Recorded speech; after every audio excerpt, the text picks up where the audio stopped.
Heyo there, it's Sven. In today's video, I'm going to be turning this 1 troy ounce pure silver bar into a bracelet.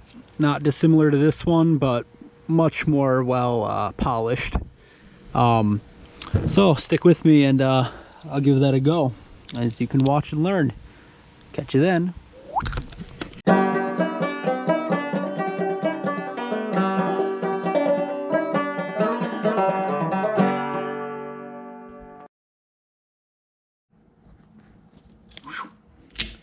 So, I do have a forge and proper tongs and a lot of that stuff, but I'm just using some more simple equipment to show you that you don't need all that much. Torch, your bar, some, vice grips, piece of string that you've measured your length to, and a hammer is all you really need. Some hard surface. I'm going to use an anvil, but you don't need to use an anvil. So silver, when it first comes, is actually pretty soft. Here it is, 1 troy ounce of fine silver. This is really chalky because I had it in my climbing bag for a long time as I'd climb. Kind of a good luck thing. But to start out with, I don't even need to use the vice grips. I don't need to use anything like that. I don't even need to use heat. It's soft. I'm just going to take the side, hammer it down a bit. Don't overdo this.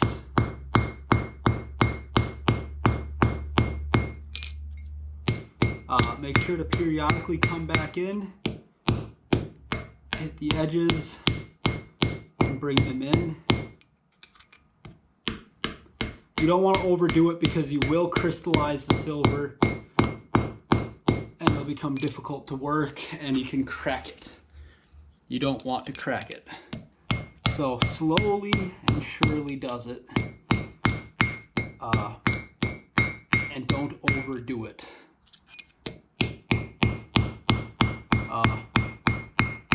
But for now, you can get that fine control with just your fingertips. It is soft enough as long as you don't overwork it.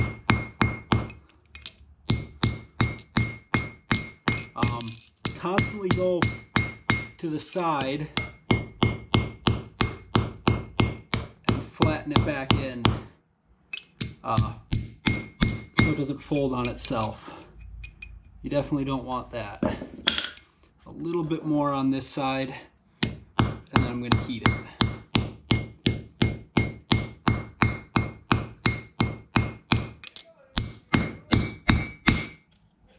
Switch hands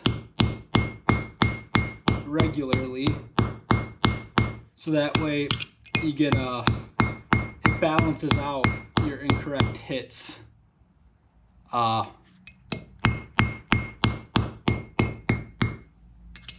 Because you're going to be twisting it one way and then the other over and over.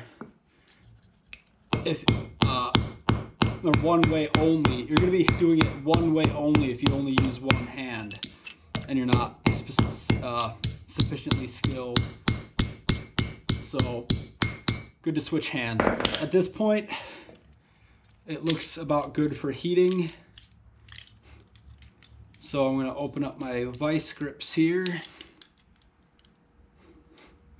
I'm going to grab it weakly, very kind of weakly.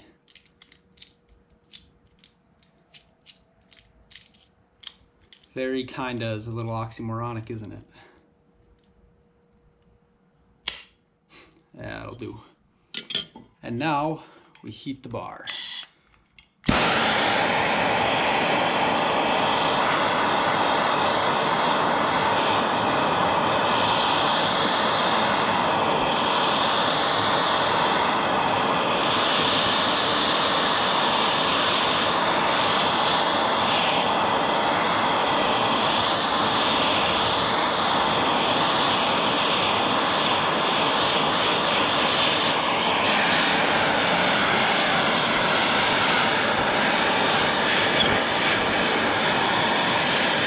First heat is always the longest as everything gets up to temperature, but silver is pretty conductive.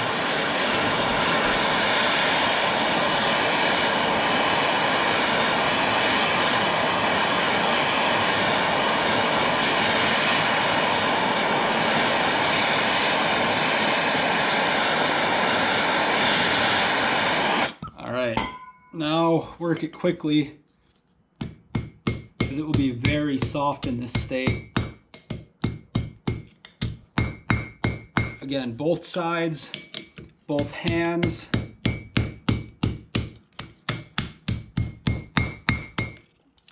Like that. And of course, as you work it, this is going to tighten on you too. Just draw it out in a bar. Focus more on the middle than the corners, so that way it punches out and at a point to the end, which is more ideal. And now you can come back in on this side, tighten it up a little bit, hammer this side down a bit. Again, keep going back in and punching it flat. If you don't, you'll get these weird ripples on the side that fold over on themselves, and it just is not ideal. You don't want that. But I'm going to go in left hand again. I'm working the silver pretty cold. You don't have to, but I'm doing it to save fuel, and because in the end it's not really going to hurt the silver. Silver's pretty malleable, as long as I don't overdo it. But you can see in this short amount of time how much I've lengthened it already. Give me 1 second. All right, so now that we've gotten this far, you guessed it, heat it up again.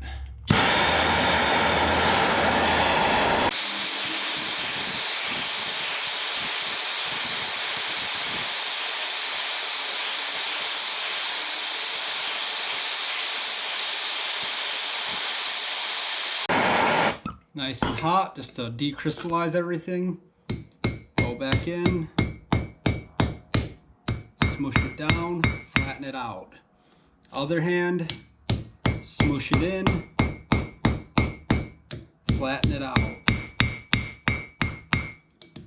Smush it in, flatten it out. You can see how much progress you can make with silver in a short amount of time. It's a very, very malleable material. I've done enough with my right hand, so now I'm going to go back to my left. Flatten it out, just to keep everything even.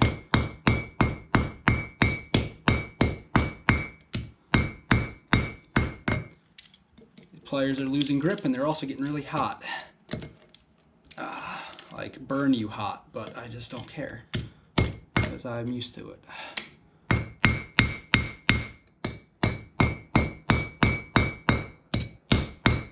Soft blows, you don't need anything super hard.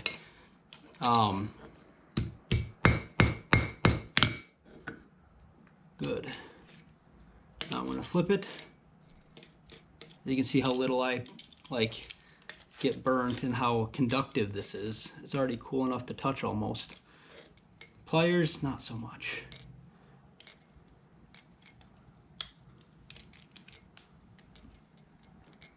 Try and get a good grip here.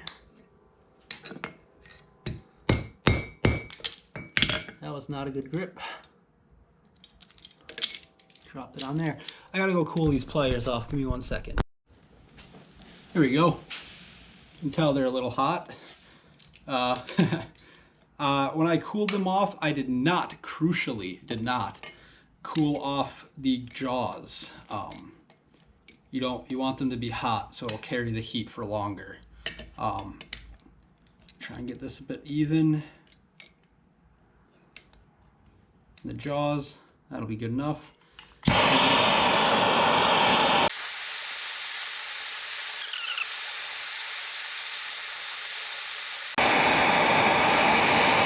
That'll be good. Nice orange glow. Looks like it needs some right hand work. Just to correct the fold it was starting to get. See, already it needs some left hand work. I really need to get this plastic out of here. Don't breathe that, not good for you. Full metal pliers are probably not the best idea either. Something with some insulation would be nice. as this grows more and more flat, it becomes easier and easier to hit it on the side without it folding on itself. And you can work longer with your preferred hand before it starts giving you trouble. Unless you're a really good smith and your hands are perfectly in line every time to the piece, which is something you can be, I guess. For me, I can do that, but I also like the ambidextrousness of swapping hands. Keeps me good with both of them.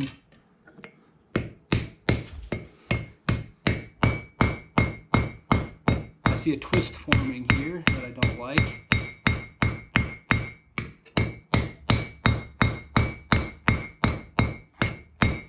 Hammer this flat, good and flat. Get rid of that twist. I need some other hand.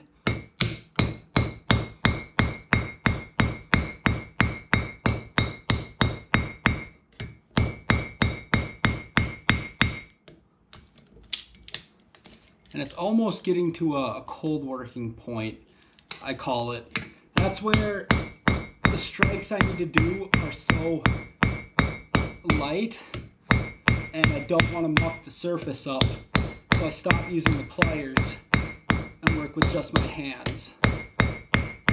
You can see that bar is forming long. It needs to be drawn out to about this length.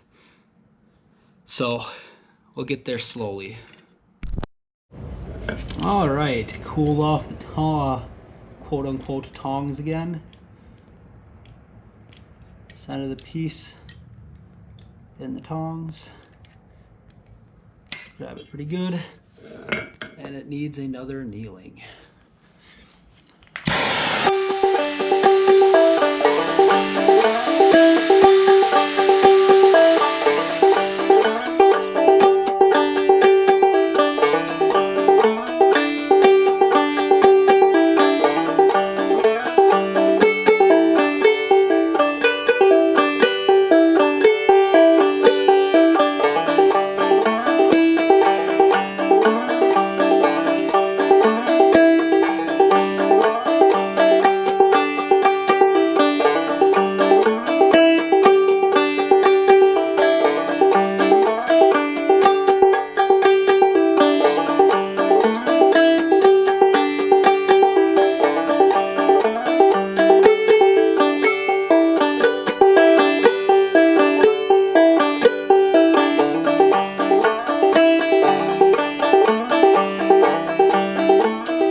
Now that it's a bit more solid, I could hit it with some harder blows. Get some good work in to really drive the shape out quickly. Now that I know it's not going to fold on me. You can see it's actually a solid bar now, which is good. As long as I continuously keep going at it, changing hands. I got some folding there, which isn't ideal, but I'll work with it. As long as I keep changing hands, it should stay pretty square.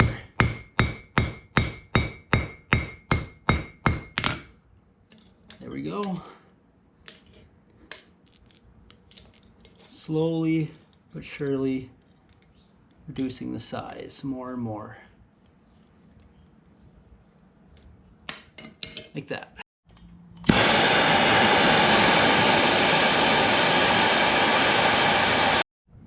I cannot get a break from people barging in on me. Alright.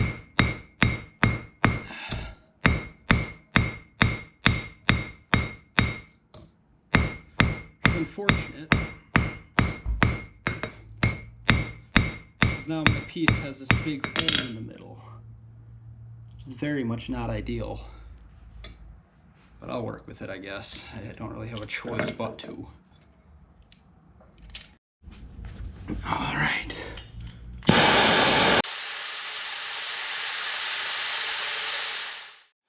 at this point, the silver is so conductive that you can heat it up a lot, but it will not stay hot for very long. You just kind of have to start working it colder. You see it already cools down really quickly. So the point is to at least get everything orange hot once.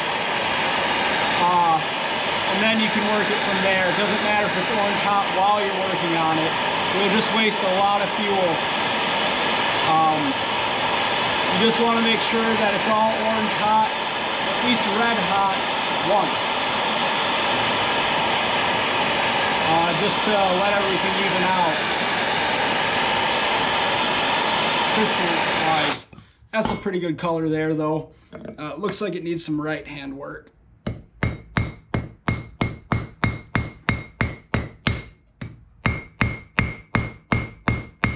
Hammer it pretty hard. Really draw the material out. Now it's probably going to want some left hand work. Keep it even.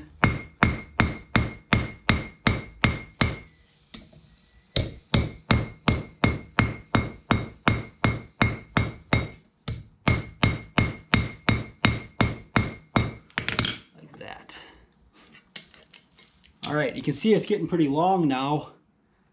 Not quite the length it needs to be, but that's okay because it's still quite thick.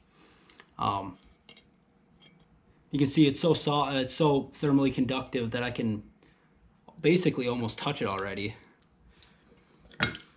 Once I start to round it, I'm not going to be able to use these pliers anymore though, because they will dent and scratch and ding it even if you use really soft pliers. At that point, I'm going to have to switch to my hands. I'll show you how to do that once I do it. But for now, I can still use it. It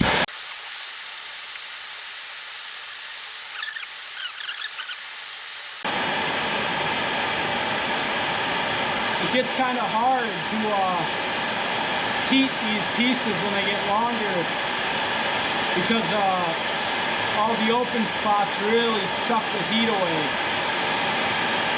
Like I said, silver is very, very conductive. So just be aware of that when you work with it.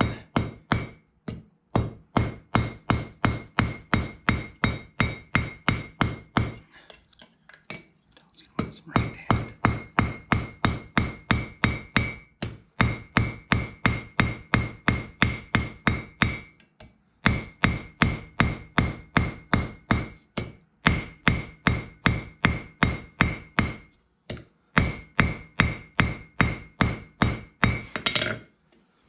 As you can see, you can work it pretty good when it's cold.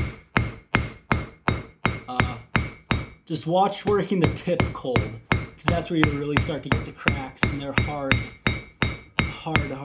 to fix. So don't work the tip all that much when it's cold, unless it's just been annealed. Otherwise, you will crack it. It's getting to a point where I might consider hand working it. And to do that, I'm going to use the tongs to heat it like normal. Let me know where the hottest point of the flame is. Is it up here or is it back here? Where should I put my piece to get the most efficiency?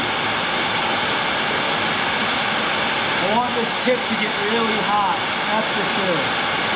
So this is where it's most likely to start cracking on you.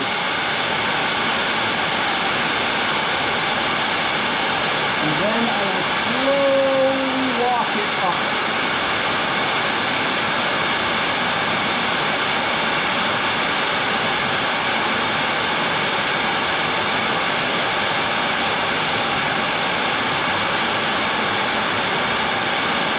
All right, so now I've heated that part. I'm gonna turn it around like so, heat this part.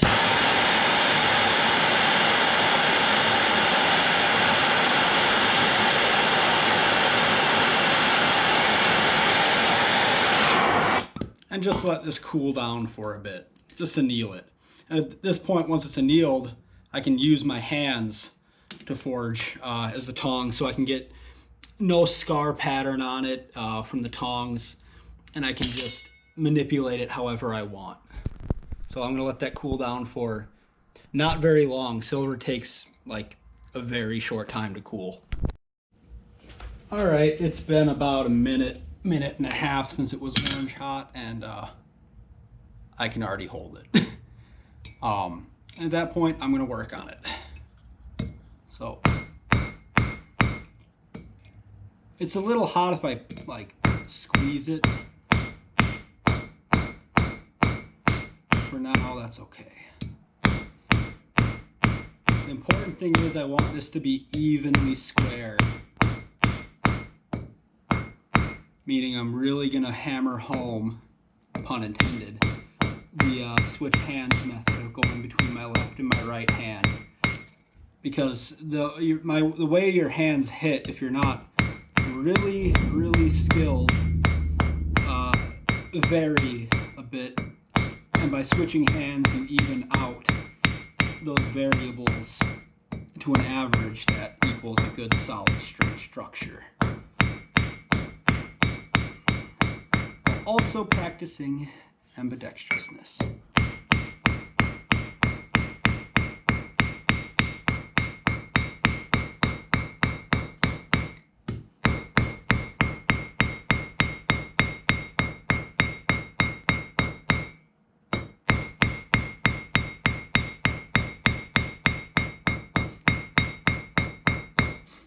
Of course, I can work on this side too.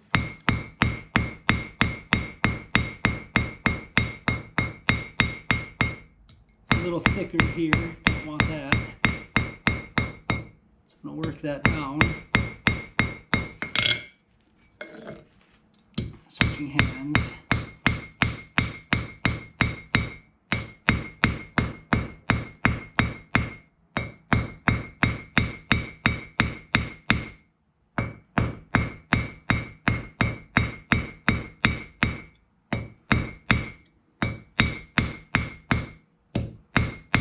Constantly turning, watching for spots that are uneven in width or shape. And I'm looking to get a kind of smooth paper going up. You can see you can work it quite a bit actually. The middle is still pretty thick. I'll work that down.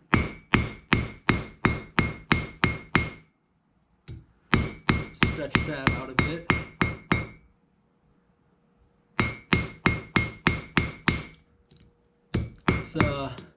The art comes into knowing how much you can hit it before work hardening starts to risk the piece.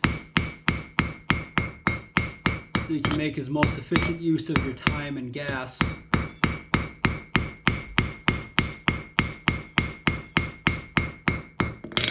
I'm going square right now because that's the most efficient way to draw out the material. So this might actually be technically long enough if I put it on my wrist, especially because it's being made for a girl that is much smaller than I am. I can put it on my wrist there, and I can just roll it around and see where it lands. For her, this would probably be big enough, so I'm going to round it out after doing a little bit more.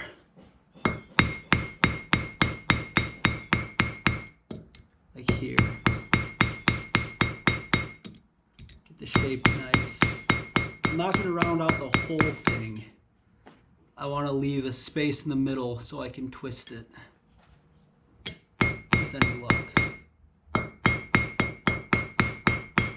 I'm not going to do I don't know if I'm going to do something more fancy or just more simple. I think I might keep it fairly simple. Let the silver do the talking. But that's pretty good on that side. This side needs a bit more.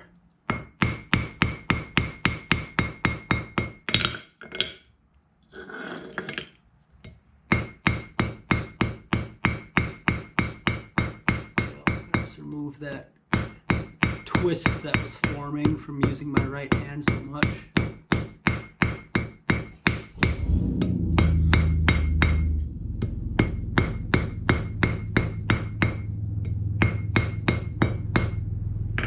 Alright, that's pretty good. It has a fairly alright thick to thin taper. Still needs a little more adjusting. Just a small amount, but that's okay, because I'm going to be getting rid of a lot of that later. I don't want this one to have too strong of points on it. I might draw these points out and twist or curl them so they aren't so sharp. We'll see. Yeah, meanwhile, these tongs are still kind of hot. Yes, the tongs are bigger, so they have more thermal mass, but that's beside the point. I'm going to grab it right on the end here pretty softly, and now I'm just going to heat the whole thing.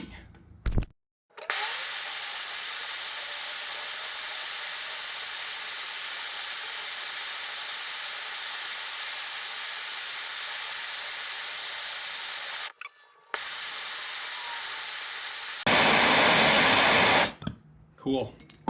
Now to let that cool again. All right, came back just a few minutes later, as in 2, dead cold. So now,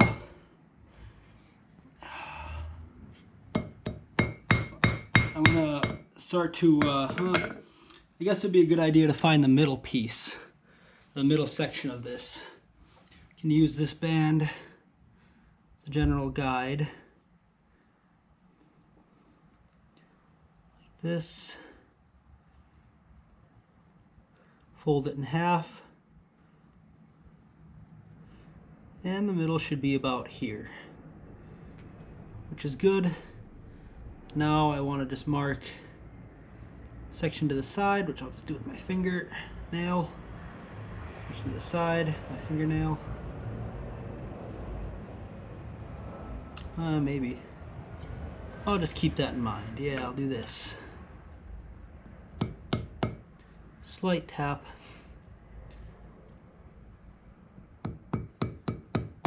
Slight tap. And that looks about right. 2 little marks. Now I'm going to twist that. All right, let's try this again. See if I can not get interrupted 6 times again. That's not exactly center. That's not great. I'm gonna need to straighten this out. I can use this one, doesn't matter.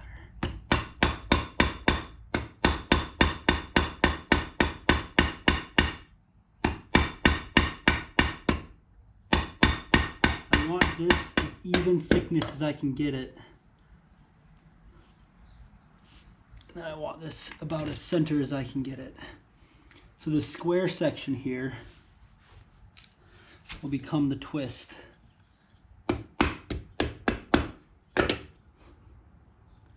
Pinch it right about there. I should be able to get a good twist on it. if both sides are anchored well, which they ought to be, gauge it down the center.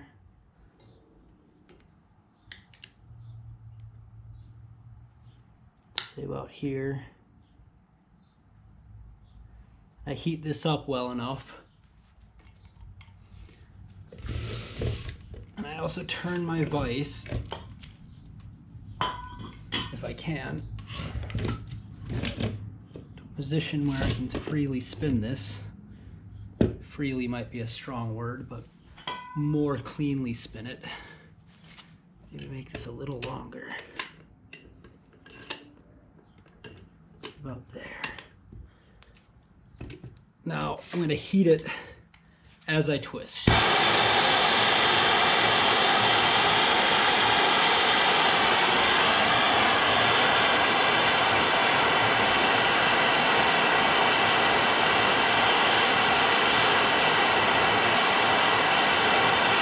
It's going to take a while because both the pliers and the vise are cold, and this is going to transfer so much energy into them without getting hot itself, so this is going to take a little bit. Most of the twist is going to be right in the center, because it's going to be hard for it to twist around the two anchor points, the heat sinks that suck the energy out.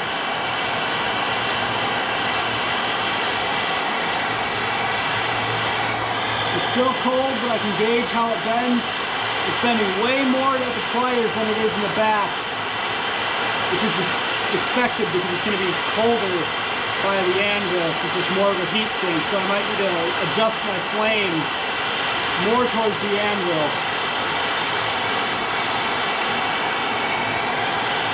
Well, it's definitely much stiffer by the anvil.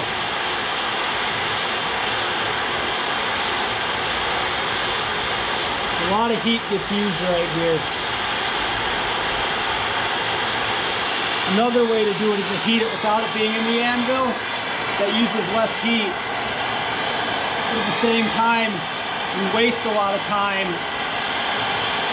getting it back in.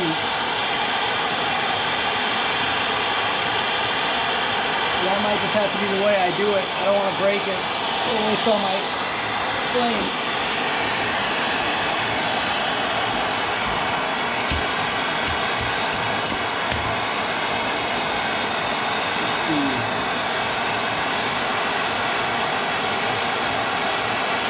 We'll use a residual flame to heat the anvil. That's a good way to do it. Heat the piece and then use my backup flame, the flame that just goes around to heat this piece. So basically I'm going to heat up my piece where I want to twist it right now with the torch and just let all the flame that doesn't hit it heat up my vise. So that way it saps the least amount of heat as possible from my piece. Now I'm never going to get it exactly, that's not good. I'm never going to get it exactly how I want it. So I'm going to put it in now, get it good, and give a twist. That's a pretty good twist.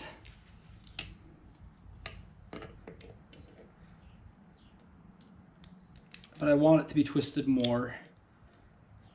So I'm going to do it the other way now. From here. But again, I need to cool it down or heat it up. The whole thing. And carry on this twist.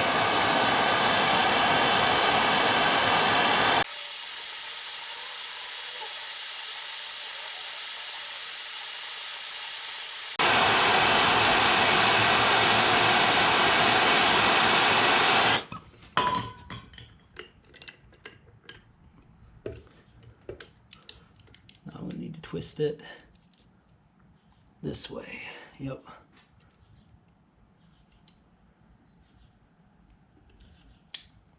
I want a tight twist so it's not as aggressive on the wrist with the pattern. I'm gonna sand that down a bit, but that is a pretty good twist there.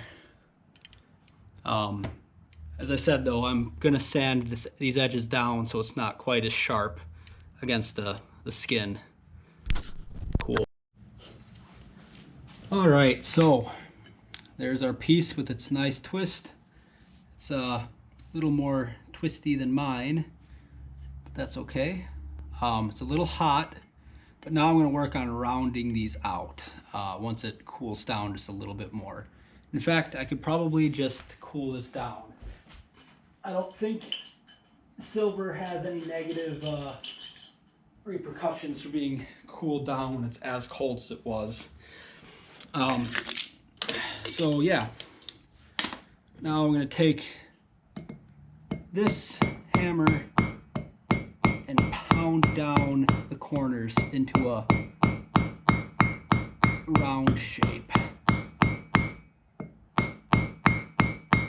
Like this.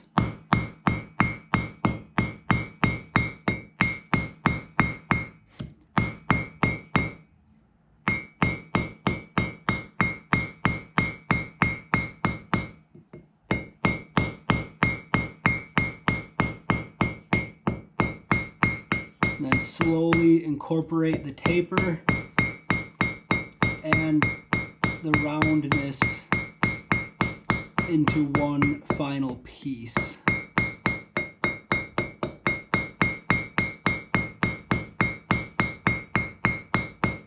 As such.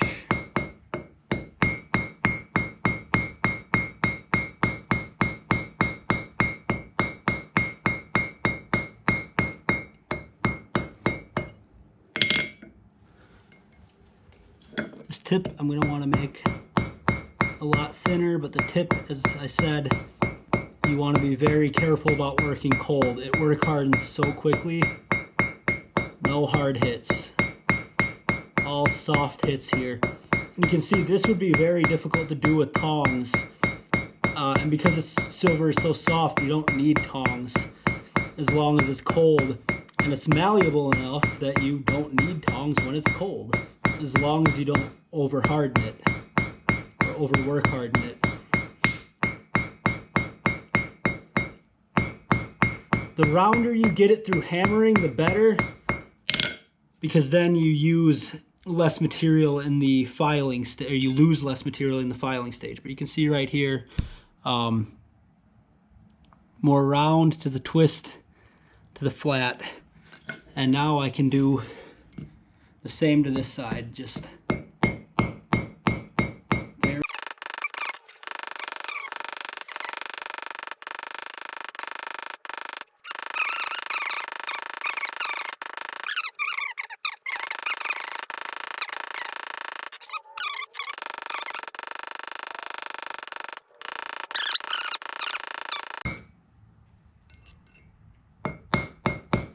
This one's long, but it's not as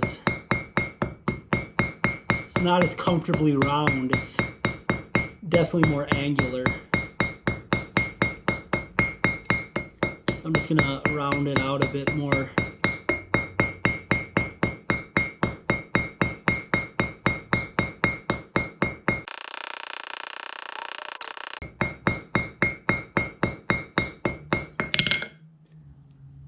That's looking pretty good. All right. How long is it compared to our test piece? Perfectly as long. It's almost as if I've done this before. That means I should put it on like this, carefully and loosely wrap it around. That sits about at the top, and it doesn't touch, because this test piece isn't quite long enough. But that's fine, because it isn't for me. You can see I can get this to touch if it's kind of tight. It's not going to be tight. You don't want it tight. You want it loose. So in reality, it's only going to be sitting about there, which isn't ideal for me, but it's better for a girl, which is whom this is for. Good corkscrew there. I might draw it out a little bit more though. A little loose can be tightened by squeezing, but a little too tight is never fun. So yeah. All right, but I've hit it about as much as I care to without annealing it. These tongs are still hot, and I'm not going to, what's the word? I'm not going to squeeze it with these tongs anymore. I don't want it to harden, or what's the word? I don't want it to scratch it. So I'm just going to hold it up loosely like this, and then blast it and let it cool, like so.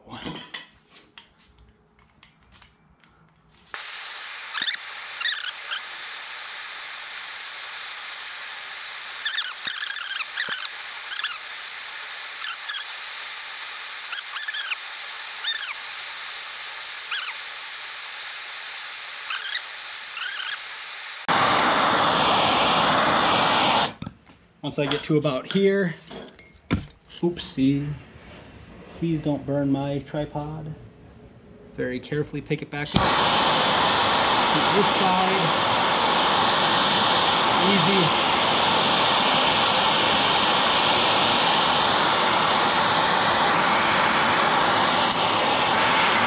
Cool. And now just let the anvil soak that heat up so I can begin work again. All right, so now it's just gonna be more drawing out. I can already feel it's much softer.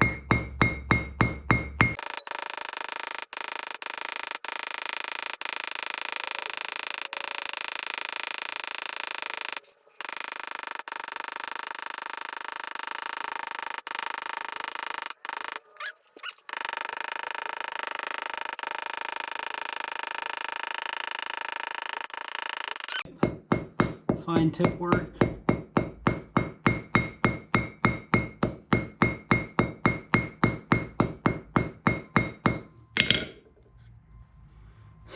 Balance should be right in the middle, and it is. That's good, that's good. How's it look compared to my test piece? Still about the same length. I think that should be fine. Not 100% sure, but I think it should be. Let's test it loosely against my wrist. Center. I'll go not to center because it's not supposed to be. That actually goes basically to center. It's a little bit off. So loosely right there. Back. That should be about enough for a good bracelet, especially on somebody thinner. All right. Yes. All right, so this needs one last round of annealing. I'll spare you that because you've seen it a million times. I just found a trick that works really well. Hold it on the end and heat it this way, and you're heating more of the piece. Look at that, it's already getting hot.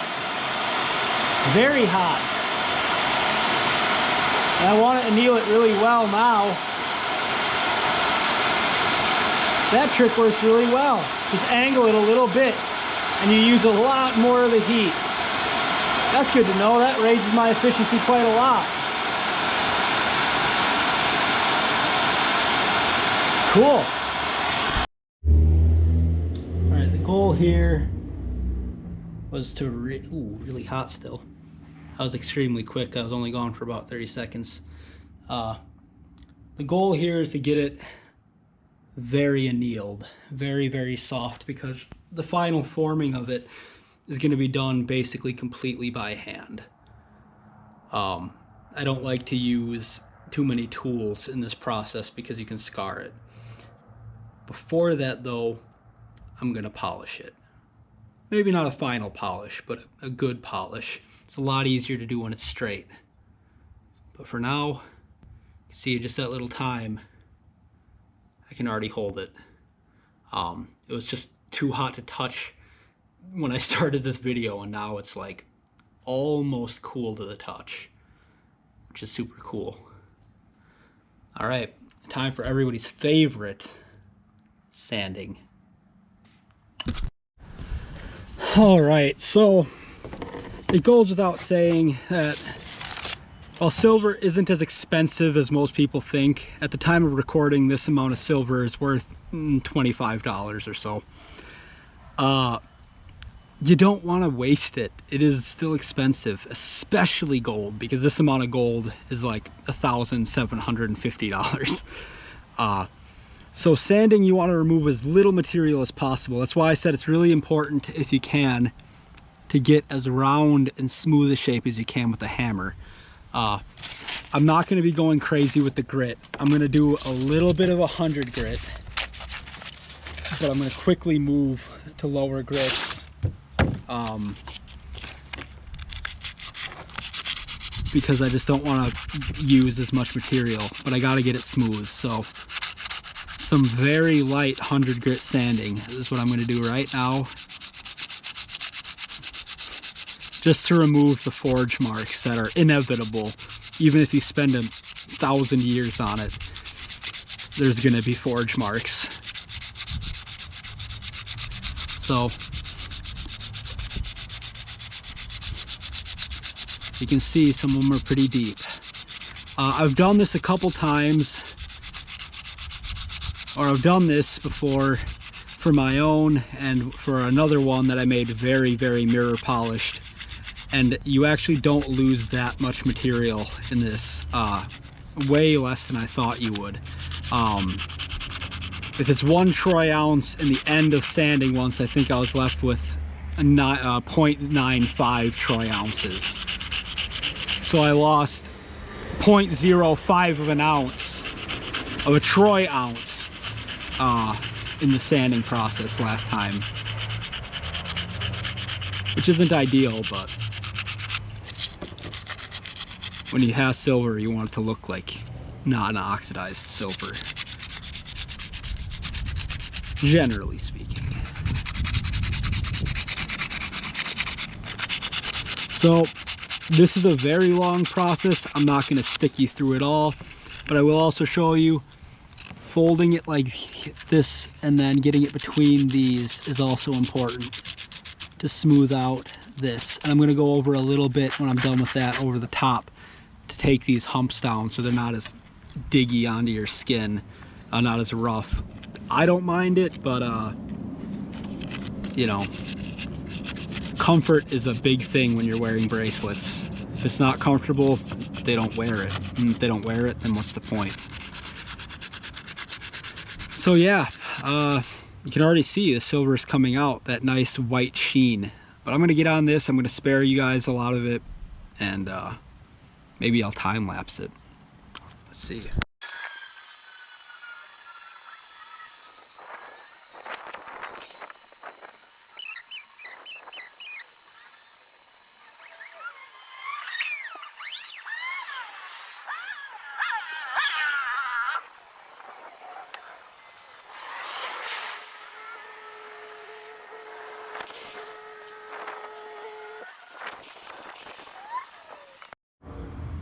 All right, that is 100 grit,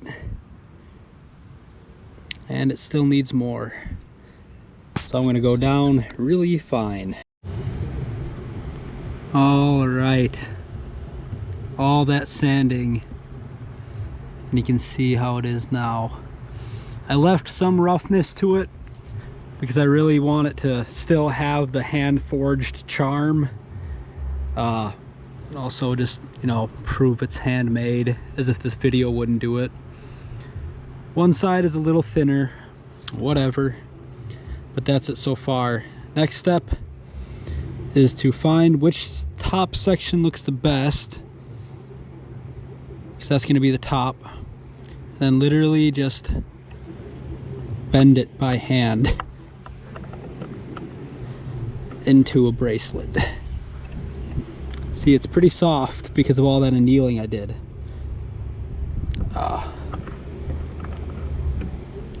So it can be bent just with my fingers. into the shape of a bracelet.